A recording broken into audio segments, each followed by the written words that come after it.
नमस्कार। मैं हूं सच्चिदानंद वशिष्ठ।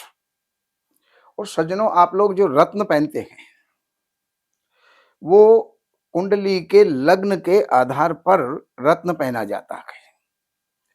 अब जैसे आप हीरा पहनते हो तो हीरा बहुत कीमती होता है, उसका बहुत मूल्य होता है। और आपका वृष लगन है, तुला आपका लगन है, तो भी आप हीरा पहनेंगे। और अगर आपका कन्या लगन है या फिर मिथुन लगन है तो भी हीरा आपको सूट करेगा। अगर आपका मकर लगन है और कुंभ लगन है तो भी आपको हीरा सूट करेगा। लेकिन मन में इच्छा होती है कि हम हीरा पहने, लेकिन हीरा इतना कॉस्टली होता है कि हर कोई व्यक्ति उसको खरीद नहीं पाता।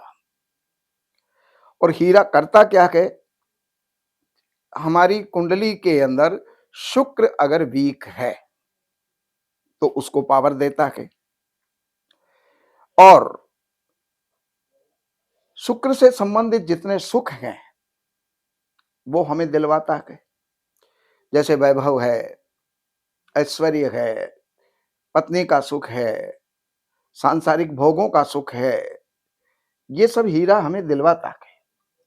लेकिन हीरा अगर ना पहन सकें तो ऐसी स्थिति में हम क्या चीज धारण करें कि हीरे की बराबर उसका फल हमें प्राप्त हो सके। तो आपने एक वृक्ष का नाम सुना होगा, गूलर। गूलर जो है, जैसे आम होता है, पीपल होता है, बड़ होता है, ऐसे ही बड़ा वृक्ष होता है। बहुत मोटा तना होता है और बहुत दूरी के आकार को वो घेरता है। लेकिन उसकी जड़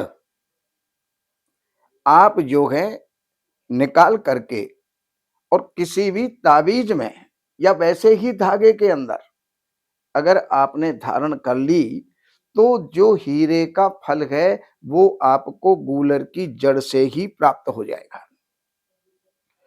आप आश्चर्यचकित हो जाएंगे कि एक साधारण सी जड़ी हमारे जीवन में इतना परिवर्तन कैसे ले आई।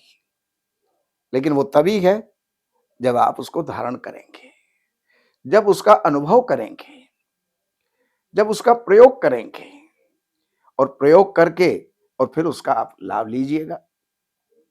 बाकी और भी अगर कोई आपको जानकारियों की आवश्यकता है, जैसे ज्योतिष से संबंधित जानकारी की जरूरत है या वास्तु से संबंधित जानकारी की आवश्यकता है, तो इन नंबरों पर संपर्क करके कार्यालय से अपॉइंटमेंट लेकर के और कार्यालय की सेवाएं अर्पण करके आप जो भी जानना चाहते हैं वो जान करके लाभ उठाइएगा। नमस्कार।